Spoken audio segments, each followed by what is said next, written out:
हाय दोस्तों, welcome back to my YouTube channel. तो आज हम डिस्कस करेंगे निफ्टी और बैंक निफ्टी में हम हमें अब आगे क्या करना है। तो निफ्टी जो है वो आज एकदम फ्लैट बंद हुआ 24,141 पे।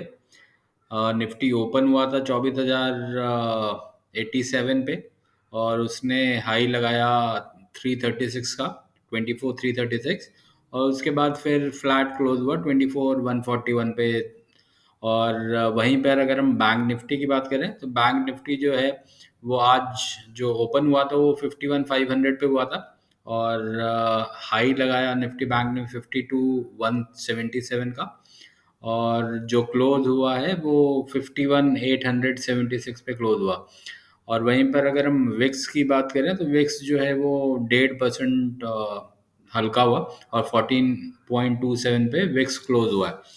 अब अगर हम बात करें कि बाकी के कुछ नवंबर के जो दिन है उसमें निफ्टी बैंक निफ्टी में क्या स्ट्रैटेजी लेनी चाहिए और मिड कैप और स्मॉल कैप में क्या स्ट्रैटेजी लेनी चाहिए, तो उसके लिए सबसे पहले हम चार्ट पे चलते हैं।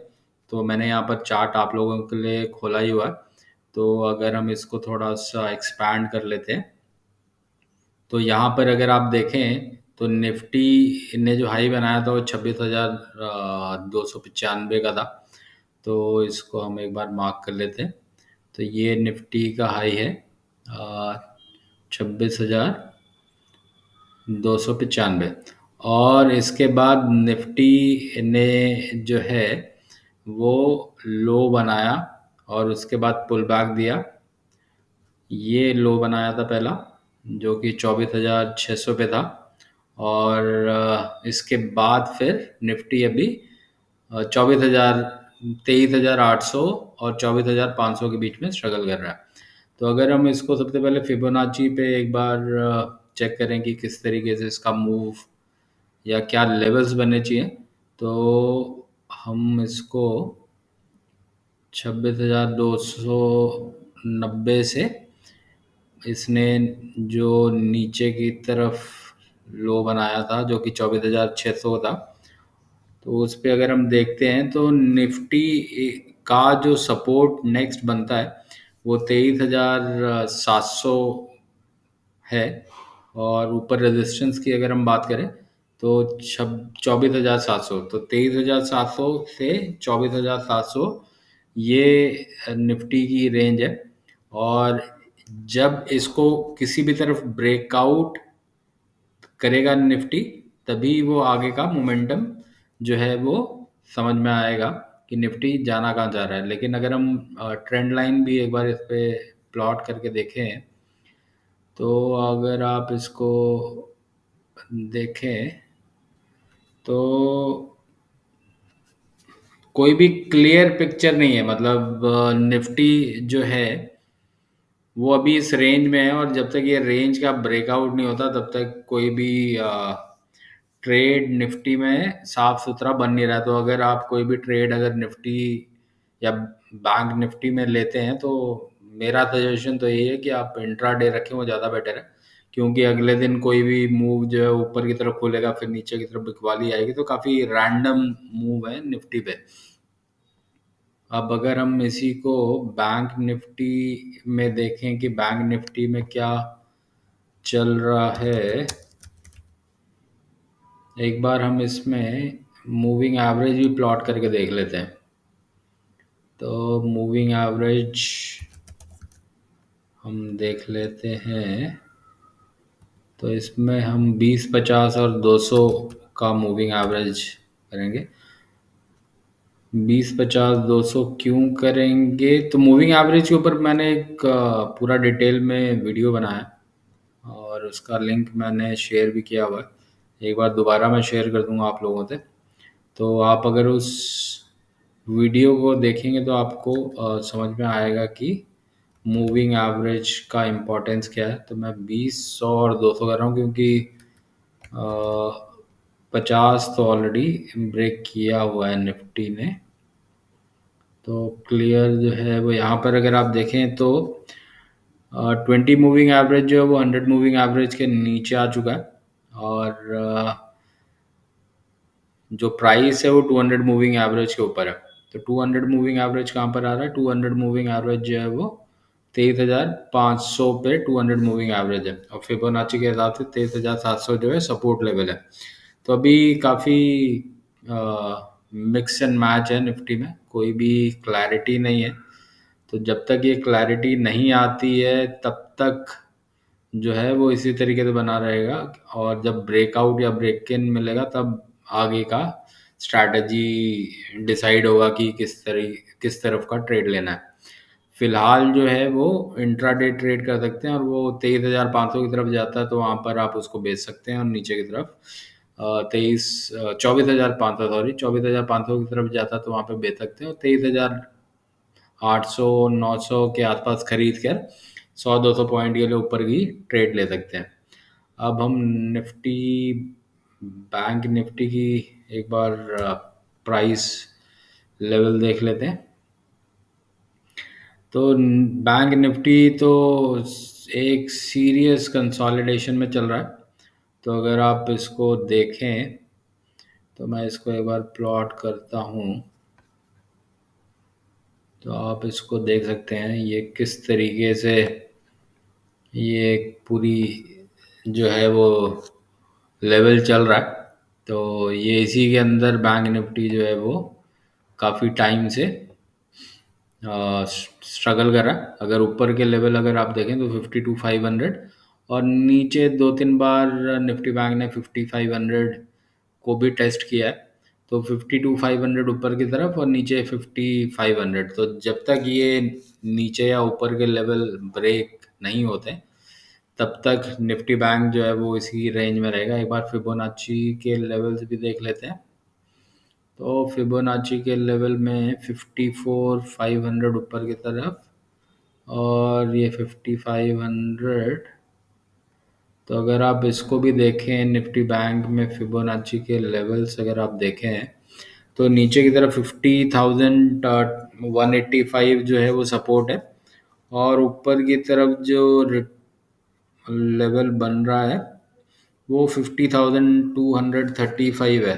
तो जब तक कि ये दोनों लेवल 50, हाँ 52,400 और नीचे की तरफ, तो ये काफ़ी बड़ी फिबोनाची की रेंज में घूम रहा है। 100% से लेके 50% तक का ये लेवल है, जो कि बैंक निफ्टी जो इसमें काफ़ी दिनों से इनफैक्ट इसमें फंसा हुआ है। तो जब तक कि ये ऊपर की तरफ 52,400 के ऊपर जाके स्टे नहीं करता या नीचे 50,000 के नीचे नहीं जाता तब तक ये इसी रेंज में रहेगा। तो इसमें भी बेटर ये है कि आप 51,000 के आसपास अगर आप ट्रेड ही लेना चाहते हैं तो 51,000 के पास लेकर 52,000 पे बेच सकते हैं, 52,000 पे बेच के 51,000 पे ले सकते हैं, और स्टॉप लॉस आपका जो है वो आप रखें, और मेरे हिसाब से तो इंट्राडे रखें वो ज़्यादा बेटर है। तो ये निफ्टी और बैंक निफ्टी के लेवल्स हैं। अब एक बार हम मिड कैप स्मॉल कैप भी देख लेते हैं।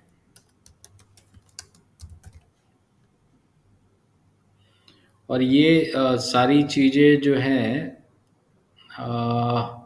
उनके ऊपर भी मैं आपको डिटेल से बताता हूँ। अब निफ्टी मिड कैप की अगर आप देखें तो निफ्टी मिड कैप जो है वो कुछ सीरियस सा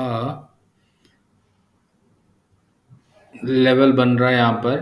तो ये आप देखिए कि किस तरीके से ये पहला हाई यहाँ पर बनाया निफ्टी मिड कैप ने, और ये पहला हाई था। इसके बाद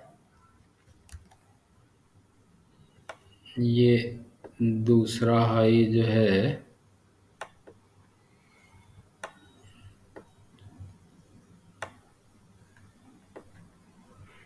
ये दूसरा हाई यहाँ पर इसने बनाया था जो 22,000 पे था। और वहीं पर अगर हम फिर देखें तो ये दोबारा से यहाँ पर हाई बनाया और फिर 3 दिन से बिकवाली चल रही है।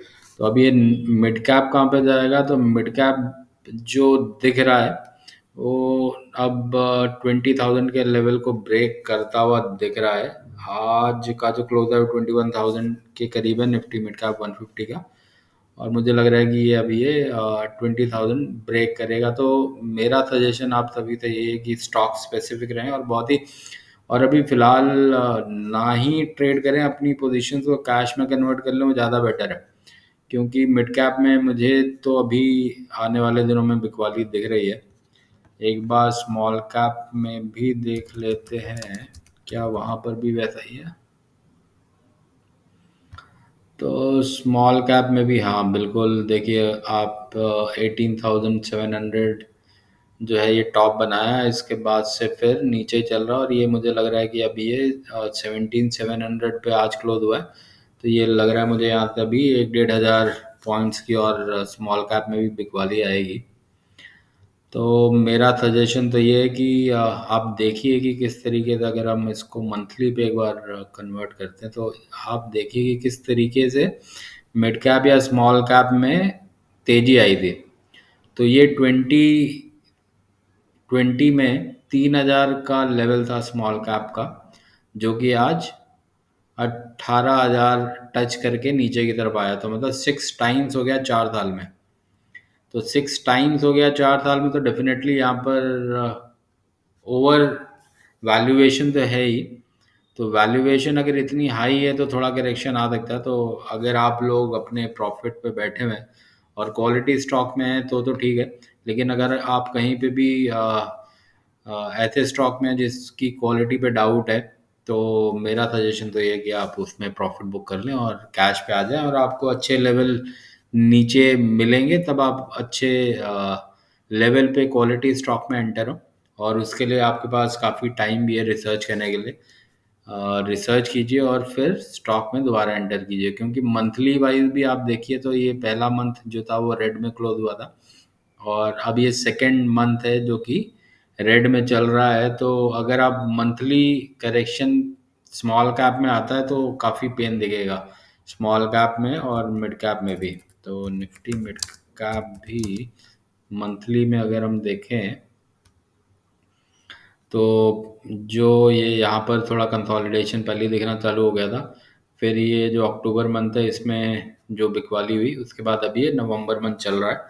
तो और सारा जो तेजी चालू हुआ था 2020 से चालू हुआ था। तो 4,000 पे मिड कैप था, 4,000 का मिड कैप जो है वो 22,000, यानी 5 टाइम्स 4 साल में 5 टाइम्स। मतलब ऐसा तो कोई भी इंस्ट्रूमेंट नहीं है जो कि इतना रिटर्न देता है, लेकिन हमारे इंडियन मार्केट ने इतना रिटर्न दिया है। तो मेरा सजेशन ये है कि अभी कुछ समय तक मार्केट में थोड़ी कंसोलिडेशन और बिकवाली रह सकती है। तो इसलिए अपने ट्रेड्स को चेक करें और कोशिश करें कि क्वालिटी स्टॉक में रहें। और या तो अभी फ़िलहाल जब तक कि फर्दर क्लैरिटी नहीं आती तब तक आप कैश में रहें तो ज़्यादा बेटर है। और ये बिकवाली आ क्यों रही है? क्योंकि देखिए इसके पीछे 2-3 फैक्टर्स हैं। पहला फैक्टर्स तो जो है, चाइना ने जिस तरीके से अपनी इकोनॉमी को रिवाइव करने के लिए जो इकोनॉमी में ट्रिलियंस ऑफ युआन इन्फ्यूज़ कर रहा है, तो उसकी वजह से लोगों को इंडियन मार्केट जो है वो ओवर वैल्यूड लग रही है, और चाइनीज़ मार्केट जो है वो उनको अंडर वैल्यूड लग रही है। तो इंडियन मार्केट में एफआईआई जो है उनका इन्वेस्टमेंट 800 बिलियन है, $800 बिलियन। तो अब उस 800 बिलियन में अभी तो कुछ भी नहीं निकाला उन्होंने। अभी 1,40,000 करोड़ के करीब कुछ अभी तक निकाला है, अक्टूबर और नवंबर पुट टुगेदर की अगर मैं बात कर रहा हूँ, तो विच इज़ नॉट इवन 2%। तो अब 2% में अगर हार्डली कुछ करेक्ट हुआ है हमारा मार्केट, तो अगर थोड़ा और भी बिकवाली आती है तो थोड़ा पेन आपको देखने को मिल सकता है। तो अगर अक्टूबर की बात करें तो 1,14,000 एफ आई ने कैश में बिकवाली करी थी, और नवंबर में अभी तक 22,156 रुपए निकाल चुके हैं। तो हो सकता है कि नवंबर में भी थोड़ा भी और पेन देखने को मिले। तो स्टॉक स्पेसिफिक रहे, तो ये मेरा सुझाव है आप सभी से कि निफ्टी और बैंक निफ्टी में कॉन्शियस रहे और मिड कैप और स्मॉल कैप में भी कॉशियसली ट्रेड करें। तो आशा करता हूँ कि आप लोग मेरे इन वीडियोस से अपने स्ट्रैटेजीज को सही तरीके से इम्प्लीमेंट कर पाते होंगे। अगर आपको किसी स्टॉक स्पेसिफिक कोई क्वेश्चन है तो आप कमेंट बॉक्स में मेंशन कीजिएगा। मैं कोशिश करूंगा कि उस स्टॉक के बारे में डिटेल में एक वीडियो बनाकर आप लोगों से शेयर कर सकूं। और तो इसी के साथ मैं अपना ये वीडियो यहाँ पे समाप्त करता हूँ। अगर आप ये मेरा वीडियो आपको पसंद आया तो इसे लाइक ज़रूर कीजिएगा और चैनल को सब्सक्राइब कीजिएगा और बेल आइकन को ज़रूर प्रेस कीजिएगा ताकि मेरे नए वीडियोस जब भी मैं बनाता हूँ तो उसका नोटिफिकेशन आपके पास टाइमली पहुँच जाएगा। तो see you in my next video दोस्तों।